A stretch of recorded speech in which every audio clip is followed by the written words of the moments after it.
हैदर सुल्तान तुहाडे नाल मुलाकात नहीं करेंदा। असां के यार क्यों नहीं करेंदा? आदा कि यार एक किसे नाल नहीं करेंदा, प्यो आई पिया, लेकिन ये औलाद जिहड़ी है ना ओहदे उत्ते नहीं गई। ठीक है।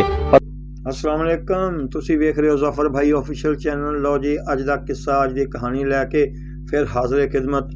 लेकिन अज दा ना कोई किस्सा ना कोई कहानी है, अज दा बिल्कुल रियल वाक़या और सच्चाई दा वाक़या। और एक ऐसा वाक़या हो सकदा कि तुहानू कुछ लोगों को अच्छा भी ना लगे, लेकिन कुछ लोग तस्लीम भी करेंगे कि वाकई इस तरह नहीं होना चाहिए। हाँ जी जनाब, अज दा वाक़या फिर सुल्तान राही, हाजी सुल्तान राही दे बारे चवा। और हाजी सुल्तान राही दे जेड़े फैन सी, जेड़े ओदे परस्तार सी, मकसद है जिन्हां ने हाजी सुल्तान राही नू कामयाब किया और कामयाब 30-40 साल तक कामयाब रखिया, क्योंकि फैन दी ही मेहरबानी हुंदी है, अल्लाह पाक दी मेहरबानी तो बाद। ठीक है जी। लेकिन वो जिहड़े फैन आ उन्हां दे नाल हुण इन्ना बुरा सलूक क्यों हो रहा, इहदी की वजह? क्या हाजी सुल्तान राही साहब दे जिहड़ी वो चीज़ सी, वो विरासत सी, क्या उस विरासत का ख्याल रखने वाला हुण कोई नहीं हैगा? क्या 30 साल अज उन्होंने तकरीबन होने वाले आ दुनिया तो गए हुए, अज भी फैन जगह जगह ढेर लगे हुए आ। ये तुहानू पता ही आ कि मरण तो बाद कोई अपने नू याद नहीं करता, तो कौन किसी नू याद करता? ये हाजी सुल्तान राही दियां वो मेहरबानियां। ठीक है जी। अज उन्हां दे फैन जिहड़े सी उन्हां दे नाल एक की वाक़या पेश आया कि जिहदी वजह तो मैनू ये वीडियो बनानी पई।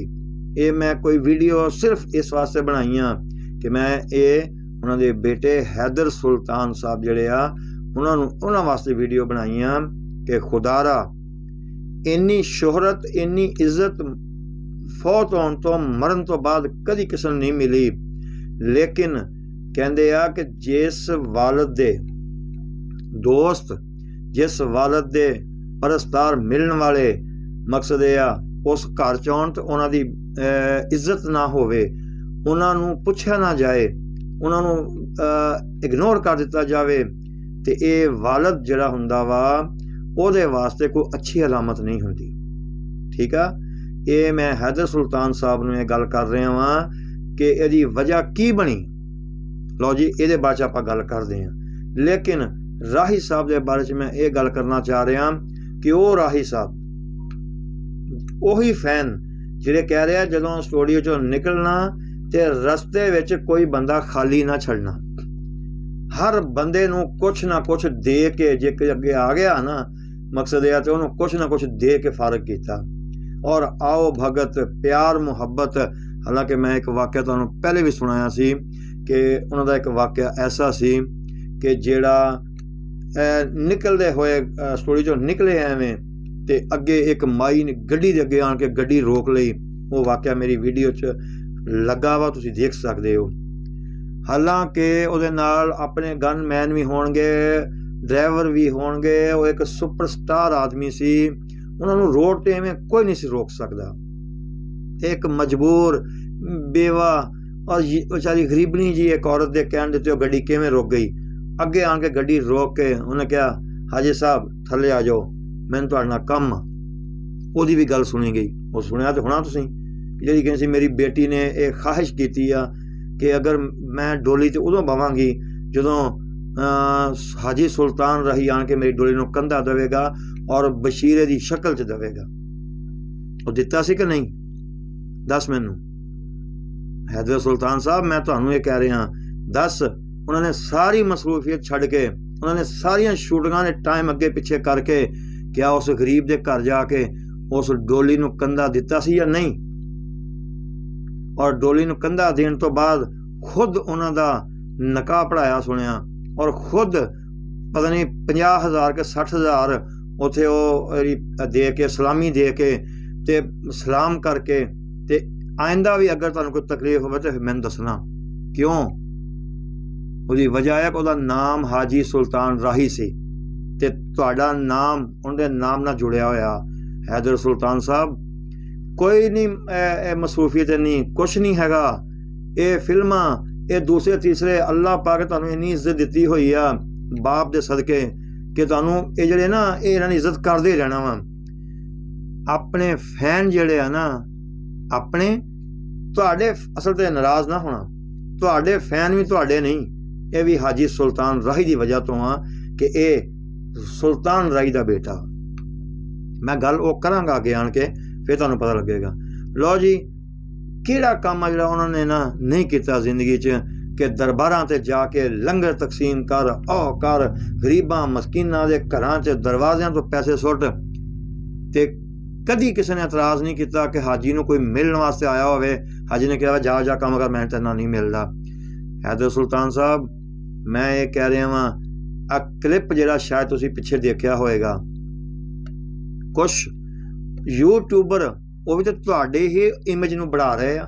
ਉਸ ਯੂਟਿਊਬਰ ਨੂੰ, ਉਹ ਮੁਲਤਾਨ ਦੇ ਯੂਟਿਊਬਰ ਜਿਹੜੇ ਤੁਹਾਡੇ ਕੋਲ ਗਏ ਆ, ਤੁਸੀਂ ਉਹਨਾਂ ਨੂੰ ਲਿਫਟ ਤੱਕ ਨਹੀਂ ਕਰਾਈ, ਹਾਲਾਂਕਿ ਉਹ ਵੀਡੀਓ ਦੱਸ ਰਹੀ ਆ। ਤੁਸੀਂ ਗੱਡੀ 'ਚੋਂ ਬਾਹਰ ਨਿਕਲੇ ਹੋ, ਬਾਹਰ ਨਿਕਲ ਕੇ ਬੰਦਾ ਉਹਨੂੰ ਕਹਿ ਦਿੰਦਾ ਕਿ ਯਾਰ ਥੋੜ੍ਹੀ ਜਿਹੀ ਮਸਰੂਫੀਅਤ ਆ, ਟਾਈਮ ਥੋੜ੍ਹਾ ਸੀ, ਨਾਰਾਜ਼ ਨਹੀਂ ਹੋਣਾ, ਆਓ ਮੈਂ ਬਿਠਾਉਣਾ, ਚਾਹ ਪੀ ਕੇ ਚਲੇ ਜਾਣਾ, ਮੈਨੂੰ ਥੋੜ੍ਹਾ ਜਿਹਾ ਕੰਮ ਆ, ਤੇ ਕੀ ਫ਼ਰਕ ਪੈ ਜਾਣਾ ਸੀ। ਔਰ ਬਹੁਤ ਸਾਰੇ ਫਨਕਾਰ, ਬਹੁਤ ਸਾਰੇ ਲੋਕ ਐਸੇ ਵੀ ਆ ਕਿ ਜਿਹੜੇ ਚਾਹੁੰਦੇ ਆ ਕਿ ਸਾਨੂੰ ਆਣ ਕੇ ਕੋਈ ਸੈਲਫੀ ਲਵੇ, ਸਾਨੂੰ ਆਣ ਕੇ ਕੋਈ ਪੁੱਛੇ, ਸਾਨੂੰ ਕਹੇ ਤੇ ਨਾ ਤਸਵੀਰ ਬਣਾਉਣੀ ਆ, ਤੇ ਵਾਲੇ ਕਹਿੰਦੇ ਆ ਛੱਡ ਪਰ ਕੀ ਯਾਰ, ਇਹੋ ਜਿਹੇ ਕਈ ਫਨਕਾਰ ਤੁਰੇ ਫਿਰਦੇ। ਹੈਦਰ ਸੁਲਤਾਨ ਸਾਹਿਬ, ਗੱਲ ਇਹ ਹੈਗੀ ਆ ਕਿ ਹਾਜੀ ਸੁਲਤਾਨ ਰਾਹੀ ਦੀਆਂ ਮਿਹਰਬਾਨੀਆਂ, ਠੀਕ ਹੈ ਨਾ। ਜਿਸ ਦਰਬਾਰ ਕਹਿੰਦੇ ਨੇ, ਜਿਹੜਾ ਦਰਬਾਰ ਆਲਾ ਦਰਬਾਰ, ਆਲਾ ਜਿਵੇਂ ਕਹਿੰਦੇ ਨਾ ਪੈਮਾਨੇ 'ਤੇ ਉਹਦਾ ਨਾਮ ਹੋਵੇ ਨਾ, ਫਿਰ ਉਹਦੀ ਔਲਾਦ ਜਿਹੜੀ ਆ ਉਹ ਇਸੇ ਤਰ੍ਹਾਂ ਹੀ ਬੈਠ ਕੇ ਘਰ ਮੁਰਸ਼ਿਦਾ ਖਵਾਉਂਦੇ ਆ ਤੇ ਖਾਂਦੇ ਪੀਂਦੇ ਆ। ਕਿਉਂ? ਕਿਉਂਕਿ ਉਹਨਾਂ ਨੂੰ ਪਿੱਛੋਂ ਮਿਲਿਆ ਹੋਇਆ ਸਾਰਾ ਬਣਿਆ ਬਣਾਇਆ। ਤੇ ਫਿਰ ਉਹਨਾਂ ਨੂੰ ਇਹ ਵੀ ਹੈ ਕਿ ਉਹ ਕਾਇਮ ਵੀ ਰੱਖਦੇ ਆ। ਜਿਵੇਂ ਹਜ਼ਰਤ ਮੋਹਰਾ ਸ਼ਰੀਫ ਚਲੇ ਜਾਓ, ਪੀਰ ਗੁਰੜਾ ਸ਼ਰੀਫ ਵਾਲੇ ਚਲੇ ਜਾਓ, ਪੀਰ ਨਸੀਰੁद्दीन ਸ਼ਾਹ ਸਾਹਿਬ ਰਹਿਮਤੁल्लाह अलैह ਉੱਧਰ ਚਲੇ ਜਾਓ, ਅਗਲਿਆਂ ਨੇ ਗੱਦੀ ਨੂੰ ਕਾਇਮ ਰੱਖਿਆ। ਔਰ ਜਿਹੜੇ ਮੁਰੀਦ ਪਿੱਛੋਂ ਚਲੇ ਆ ਰਹੇ ਨਾ, ਸਭ ਦਾ ਖਿਆਲ ਰੱਖਿਆ। ਠੀਕ ਹੈ ਜੀ, ਇਹ ਤੁਸੀਂ ਮੇਰੀ ਇੱਕ ਦਲੀਲ, ਮੈਂ ਇੱਕ ਗੱਲ ਕਰ ਰਿਹਾ। ਉਹ ਮੁਲਤਾਨ ਦੇ ਯੂਟਿਊਬਰ ਆਏ, ਉਹ ਵਿਚਾਰੇ ਪਹਿਲੇ ਗੇਟ ਖੜਕਾਉਂਦੇ ਰਹੇ ਆ। ਉਹ ਇੱਕ ਤੁਹਾਡੀ ਕੋਈ ਮੁਲਾਜ਼ਮਾ ਆਈ ਆ, ਉਹਨੇ ਆਣ ਕੇ ਜੀ ਅਲਾਓ ਨਹੀਂ ਹੈ, ਨਾ ਕੋਈ ਇੱਥੇ ਅੰਦਰ ਆ ਸਕਦਾ, ਤੇ ਅੰਦਰ ਦੀ ਕੋਈ ਤਸਵੀਰ ਤੁਸੀਂ ਲੈ ਨਹੀਂ ਸਕਦੇ, ਜਾਂ ਹੈਦਰ ਸੁਲਤਾਨ ਨਹੀਂ ਮਿਲ ਸਕਦੇ, ਕੋਈ ਅਲਾਓ ਨਹੀਂ ਹੈਗਾ। ਹੈਦਰ ਸੁਲਤਾਨ ਸਾਹਿਬ ਕਿਉਂ ਨਹੀਂ ਮਿਲ ਸਕਦੇ? ਹਾਲਾਂਕਿ ਜੇ ਸੋਚੋ, ਜੇ ਸੁਲਤਾਨ ਰਾਹੀ ਸਾਹਿਬ ਦਾ ਇਹ ਘਰ ਨਾ ਹੁੰਦਾ, ਰਾਹੀ ਸਾਹਿਬ ਨਾਲ ਤੁਸੀਂ ਵੀ ਇੱਕ ਆਮ ਐਕਟਰ ਹੁੰਦੇ, ਤਾਂ ਸ਼ਾਇਦ ਤੁਹਾਨੂੰ ਵੀ ਕੋਈ ਨਾ ਪੁੱਛਦਾ। ਨਾਰਾਜ਼ ਨਾ ਹੋਣਾ, ਮੈਂ ਸਿਰਫ ਤੁਹਾਡੇ ਵਾਲਿਦ ਸਾਹਿਬ ਦੀ ਨਾ, ਕਿਉਂਕਿ ਮੈਂ ਖੁਦ ਫੈਨ ਹਾਂ ਉਹਨਾਂ ਦਾ, ਬਹੁਤ ਅਸੀਂ ਉਹਨਾਂ ਦਾ ਫਿਲਮਾਂ ਦੇਖੀਆਂ। ਪਰ ਮੇਰਾ ਖੁਦ ਵੀ ਦਿਲ ਕਰ ਰਿਹਾ ਸੀ ਕਿ ਯਾਰ ਜਦੋਂ ਕਦੇ ਲਾਹੌਰ ਦਾ ਚੱਕਰ ਲੱਗਾ, ਮੈਂ ਇੰਸ਼ਾਅੱਲਾ ਜ਼ਰੂਰ ਮਿਲਾਂਗੇ ਜਾ ਕੇ, ਪਰ ਹੁਣ ਨਹੀਂ ਮੈਂ ਆਉਣਾ। ਕਿਉਂ? ਕਿਉਂਕਿ ਰਿਸਪੈਕਟ ਹੀ ਕੋਈ ਨਹੀਂ। ਉੱਥੇ ਤੇ ਗੇਟ 'ਤੇ ਖੜੇ ਹੋਵੋ, ਉੱਥੇ ਤੇ ਬਲਕਿ ਉਲਟਾ ਬੇਇੱਜ਼ਤੀ ਕਹਿੰਦੇ ਕਰਵਾਓ ਤੇ ਘਰ ਨੂੰ ਆਓ। ਕਲਿੱਪ ਤੁਸੀਂ ਦੇਖ ਚੁੱਕੇ ਹੋ ਕਿ ਤੁਸੀਂ ਮਿਲਣਾ ਤੱਕ ਪਸੰਦ ਨਹੀਂ ਕੀਤਾ। ਇੱਕ ਬੱਚਾ ਆਇਆ, ਉਹਨੇ ਗੇਟ ਖੋਲ੍ਹਿਆ, ਗੱਡੀ ਬਾਹਰ ਆਈ ਆ, ਗੱਡੀ ਉਹ ਜਾਂਦੀ ਪਈ ਆ, ਸਾਰੇ ਵਿਚਾਰੇ ਯੂਟਿਊਬਰ ਉਵੇਂ ਖੜੇ ਰਹਿ ਗਏ। ਜੇ ਉਹਨਾਂ ਨੂੰ ਥੋੜ੍ਹੀ ਜਿਹੀ ਰਿਸਪੈਕਟ ਮਿਲ ਜਾਂਦੀ, ਤੁਹਾਡੇ ਨਾਮ ਦਾ ਹੀ ਉਹ ਬੜਾਵਾ ਕਰ ਰਹੇ ਆ। ਉਹ ਹਾਲੇ ਤੱਕ ਹਾਜੀ ਸਾਹਿਬ ਨੂੰ ਯਾਦ ਕਰ ਕਰਕੇ ਰੋ ਰਹੇ ਆ, ਤੇ ਕੀ ਫ਼ਰਕ ਪੈ ਜਾਣਾ ਸੀ ਇਹ 'ਚ। ਲਿਹਾਜ਼ਾ ਤੁਹਾਡਾ ਇਹ ਰਵੱਈਆ ਜਿਹੜਾ ਨਾ, ਇਹ ਇੰਨਾ ਬਿਹਤਰ ਨਹੀਂ ਸੀ ਹੈਗਾ। ਇਹ ਰਵੱਈਆ ਬਦਲੋ, ਆਪਣਾ ਅੱਛਾ ਰਵੱਈਆ ਕਰੋ, ਤਾਂ ਕਿ ਤੁਸੀਂ ਹਾਜੀ ਸਾਹਿਬ ਦੀ ਉਸ ਵਿਰਾਸਤ ਨੂੰ ਲੈ ਕੇ ਚੱਲੇ ਹੋ, ਤੇ ਤੁਹਾਡੇ ਕੋਲ ਤਾਂ ਲੋਕ ਆਉਂਦੇ ਰਹਿਣੇ ਆ। ਜਾਂ ਤਾਂ ਫਿਰ ਇਵੇਂ ਕਰੋ, ਉੱਥੇ ਲਿਖ ਦਿਓ, ਲਓ ਜੀ ਸੁਲਤਾਨ ਰਾਹੀ ਦਾ ਕੋਈ ਫੈਨ ਮੇਰੇ ਘਰ ਨਾ ਇੱਥੇ ਆਵੇ, ਇਸ ਘਰ 'ਚ ਨਾ ਆਵੇ, ਤੇ ਫਿਰ ਮੈਨੂੰ ਉਮੀਦ ਆ ਚਲੋ ਲੋਕ ਆਪੇ ਟਲ ਟੁਲ ਜਾਣਗੇ।